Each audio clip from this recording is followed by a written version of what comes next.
Hello everyone, and welcome back to the garage with Bonesaw. This time around we'll be looking at the American Tier 2 premium light tank, the T1E6. Now, this tank was given out as a gift tank for New Year's of 2012. Everyone got this tank, unlike the Tetrarch. They did a different system. When they gave out the Tetrarch in 2011, they announced it on the Wargaming website and pretty much put up a code that you had to type into the code section of the website, your profile on the Wargaming website, and when you did that, you'd be receiving a free garage slot and Tier 2 premium Tetrarch tank. However, some people missed out on this chance. They were obviously busy or just didn't notice it, and a lot of people felt a little bit sad that they'd missed out on their Tetrarch tanks. So Wargaming followed a different tactic with the T1E6 in that they put it into the game client with the update that they released in December that year, and when New Year's of 2012 rocked around, these tanks just appeared in everyone's garages, and so we got a bunch of free Tier 2 light tanks. They also kind of realized their, I wouldn't call it a mistake, but oversight with the Tetrarch, in that the Tetrarch was a very, very good premium Tier 2 tank, and so when it first arrived in game, Tier 2 games were generally quite heavily dominated by skilled players in Tetrarch tanks. I know I had quite a number of very high kill score games in my Tetrarch at Tier 2 just because it could very easily decimate pretty much anything at Tier 2 with that 2-pounder gun. So with the T1E6, they took a different track and tried to make this tank just a bit more random and fun by the looks of things. So first off, what is the T1E6? Well, we all know the American Tier 1 premium, Tier 1 stock tank, I'll just check it on the tech tree, the good old T1 Cunningham. Now, if we read the T1's vehicle details, as you can see, it says prototypes were developed by James Cunningham and Son from 1927 through to 1928. Various modifications of the vehicle were tested until 1934. However, the tank never saw mass production. That's what the T1E6 is. It's one of the variants of the T1 Cunningham, and it uses a British-style suspension. I don't quite know the details of the suspension any more than it said British style in the articles I was able to find about this tank. And it was essentially, the modification that the Army liked the most of the T1. As you can see, very sloped frontal plate. Doesn't look anything like the bathtub of Tier 1 that everyone knows and loves. Also has a much larger engine, weighs a substantial amount more, and also has slightly increased armour. When I say slightly, I do mean slightly. The frontal hull armour is only 15mm, the side armour is still only 6mm, turret armour is still only 12mm at the front, 6 all round, aside from the front. So, not a particularly heavily armoured tank. That slope can bounce some shots, but generally speaking, it's not going to happen very frequently. What does make this tank somewhat unique in World of Tanks, though, is the fact that, well, it is quite fast, 48.3 kilometers per hour. It goes pretty quickly. It accelerates quite well. It doesn't turn particularly well. Traverse speed of 42 is good, but it tends to have quite a wide turn radius, and it does lose an amount of speed when it turns. But the upside of this is it can generally recoup some of that on the acceleration on the straight. And the other advantage this tank has is that its gun is a Tier 1 37mm cannon, but it's auto-loaded. It has a magazine loading system with 5 shots per magazine. Very, very fast reload speed, 0.05 reload for one shell. Has about 33mm of penetration with stock shells. Generally speaking, it tends to be a little bit lower, but you can get by with just standard armor-piercing rounds. HE have 19mm of penetration. HE shells on this thing are pretty much useless. They only give you about 6 extra damage, so don't even bother with them. And premium rounds give you about 53mm of penetration. My standard loadout on this tank, as you can see, is half APCR, half standard AP.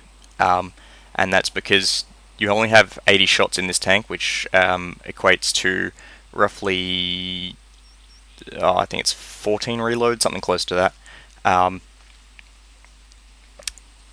And generally speaking, you won't expend your full ammunition load in this tank, so you can afford to split it up between different ammunition types. The downsides of this gun is the fact that it only has 0.51 accuracy. It's not particularly accurate. It has a 1.9 second aiming time. The problem with that is with an autoloader, you're generally going to need to wait for it to be fully aimed because of the reload. So your full cyclical rate of fire won't really be that 0.5 second reload.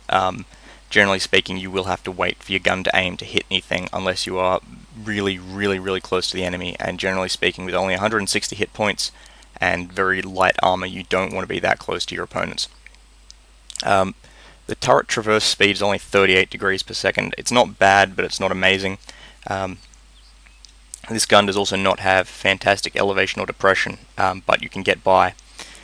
The view range of 260 is quite low, so generally speaking you will need to get close to your opponents. It's not an amazing scout, especially with 325 meters of signal range. That's less than the Tetrarch tank has. So generally speaking, you'll need to be up near the front lines. Generally speaking, I like to hang back a little bit just to keep myself safe and really try and get the max I can out of my autoloader. Because if you're up the front, generally speaking, you'll be getting shot at before you can see the enemy, and you'll die very, very quickly. In terms of equipment and things like that, nothing you really need to load on this tank. Repair kits, things like that, aren't really that useful. The tank only has 3 crews, so its usefulness in training American light tank crews is somewhat debatable, but overall, I mean, this thing's supposed to be a fun tank. It's not supposed to be the tank you train your crews on. It's supposed to be a light tank that they put in the game so players can, get it for free and just drive around and have a fun time in it. And that's generally speaking what myself and my regular platoon mate, Oberst Fegelein, generally do, is we take this thing out when we're feeling bored on a Saturday night and just rip around on Malinovka, being idiots and firing as many shells as quickly as we can. Using premium rounds in this tank is somewhat viable. They only cost about 800 credits for one shot, and generally speaking you don't fire that many of them, so it's not going to really break the bank, and generally speaking you should make enough credits back, because this is a premium tank. It doesn't cost as much to repair if you get damaged or destroyed, so ultimately it should be a pretty sustainable method of just playing this tank around and having some fun. So overall, the T1E6 is a rather odd looking but very fast and very unique low tier light tank. It's a lot of fun with a very strange and unique playstyle. It takes a little bit to get the hang of, and you generally speaking won't be carrying games in it or absolutely dominating the low tier games, but that was designed into the tank. It was put into the game just to be a fun tank. So generally speaking, take it out and have some fun with it if you have one. So here we are on Malinovka in the American Tier 2 Premium Light Tank, the T1E6. As you can see, getting up to some good speed as I make my way to the hill. This isn't amazing matching for this tank. We do have a lot of tank destroyers out there, especially a concerning amount of T18s. So I'm going to load premium rounds as my first course of action. Generally speaking, against things like the T18, this tank really does need the penetrating capability of premium shells, because as you can see, premium shells give it roughly 53mm of penetration, whereas with stock shells it only has about 33mm of penetration. That means it can struggle to penetrate the front of things like a Panzer 1C at Tier 3. That means this tank really can suffer in engagements at its own tier.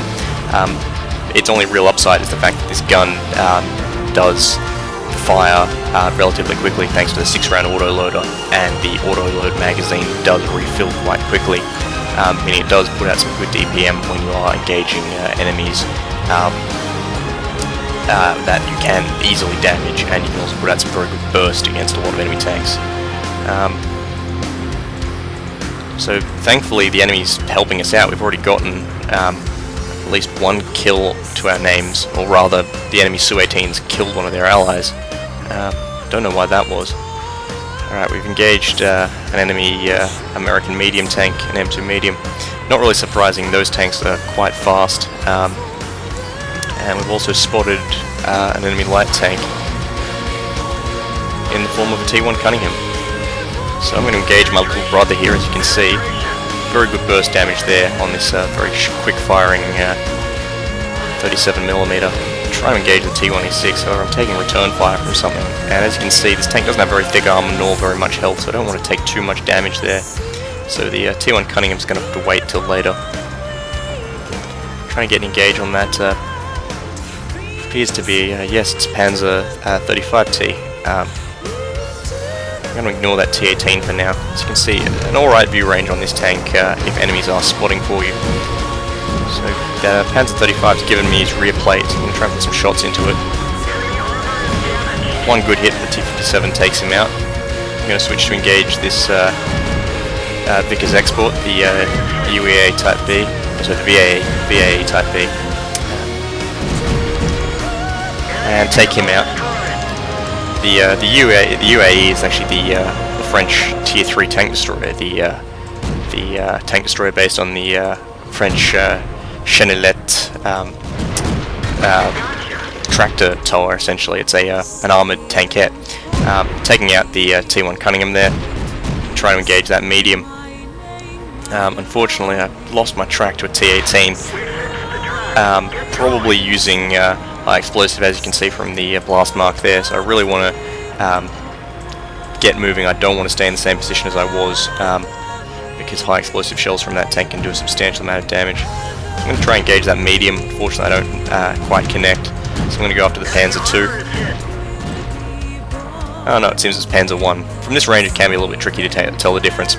So anyway, the Panzer 1's been taken care of. Got a good shot on enemy artillery right there. Unfortunately my shot misses. As you can see, the gun isn't extraordinarily accurate, nor is it particularly consistent. But the good rate of fire generally does make up for this, and the fact that it is a auto-loading gun, which allows for some good burst damage. Alright, we've spotted another T18. Switching over to premium rounds to engage him. As you can see, the good magazine reload means that you don't really have to worry about switching between reloads so much as you do in other auto-loading tanks. It's also good fun if you want to troll, because you can load a magazine full of high explosive and just do burst fire high explosive, which is tremendous against very, very lightly armoured tanks. So taking out the T18 on a moving shot there, continuing to dodge incoming enemy fire. It's really what this tank can do. It can do some very good hit and run shooting when played correctly. So we've got a second T18. I'm going to wait for my gun to dial in, try and finish him off. Good kill there. Back away, try and conceal myself in the bushes. Unfortunately I died to an enemy T1E6. But that's 4 kills so far. That's the most of my team, and we are winning by a substantial 10-4. So we'll switch over to Fagel Cam, hopefully. We can just get around to him. Come on.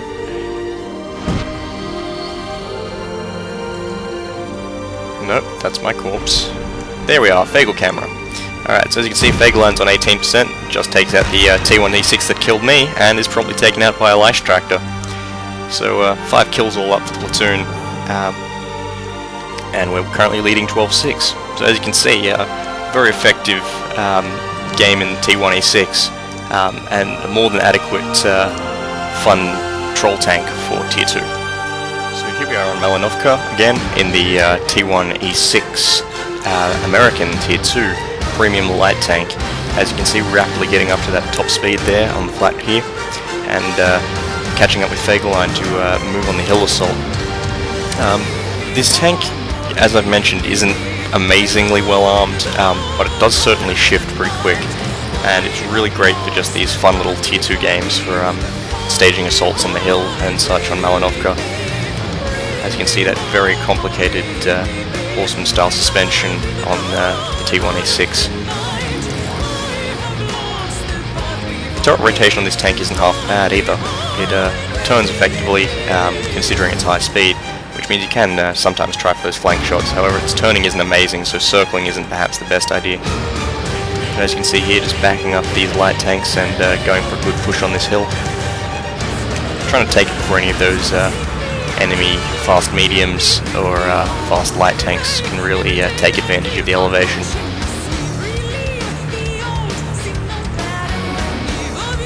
As you can see, once again, by standard I have premium shells loaded. At this level of game I generally won't need them against things except for perhaps the T18, but I generally keep them loaded as my primary shell by default, simply because the penetration on the stock shells is so bad that I like to keep premium loaded as my first rounds, just in case the first thing I encounter is obviously something I cannot penetrate. Alright, trying to camp this bush here, wait for my allies to catch up. Generally speaking, I never want to be the first thing spotted, especially not in this tank. As you can see, the rather longish aim time. It's not too bad, but granted I am used to German guns, which aim much faster, and British guns which aim even faster than that in comparison. So it seems we've already lost to T1 Cunningham, but our allies are with us, and so I've decided it's time to rush the hill. Death or glory. And it's somewhat surprising, there's been very little enemy spot so far. We've found one enemy, and just watch how quickly he dies. Unfortunately I can't quite get around the church to put a shot into him. Fagerline takes him out, but the amount of fire we put into him, how quickly he died then. Alright, it's time to get back up to speed and continue on with this hill rush.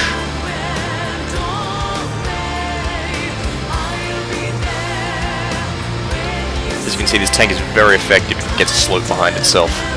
Very high speed, good maneuverability for a tier 2. More than capable of marauding down the hill. If there was any low tier artillery hiding here, they would be extremely vulnerable to my auto-loading gun. Alright, circling around here, trying to avoid the pond. I've seen more than a few low tier tanks rushing for the artillery and drive themselves straight to that pond, drowning themselves. Oh, we spotted the T18. I do not want to be on the wrong end of that 75mm howitzer, so I'm going to try and get around him and engage this Panzer I. I also don't want to be shot by that enemy on the hill, so I'm reloading to stock armor penetrating to use against Samuel Lucifer, the Panzer I. So you can see, good shot there, 32 damage, secondary shot follow-up. Good damage so far. I'll probably need to reload to finish him off, so I'm reloading my magazine. As you can see, good reload time on the magazine. Taking only track damage from the 2cm Beretta there. Trying to get around on him, but finishing him off with a final shot there. And once again reloading the magazine, so I'll have a full clip for engaging any enemies. I found it rather puzzling that I really hadn't spotted any enemies. I was wondering where on earth they could be, but turns out they're all over here, as I'll shortly find out. And this was the point where I promptly started freaking out and serpentining. With a tank with armor this thin, you really don't want to be spotting enemies this close of a range, especially not something like a D2 or a D1, which has a significant amount of armor which I can't really penetrate. So as you see, I'll come around and I'll wind up switching around to premium rounds to engage him. First shot will go into his track. Second shot misses. And I'll switch over to premiums, but he'll get taken out before I really need it. Taking some friendly damage from an ally there, but it doesn't really matter. End of game with some high speed fun in the T1E6.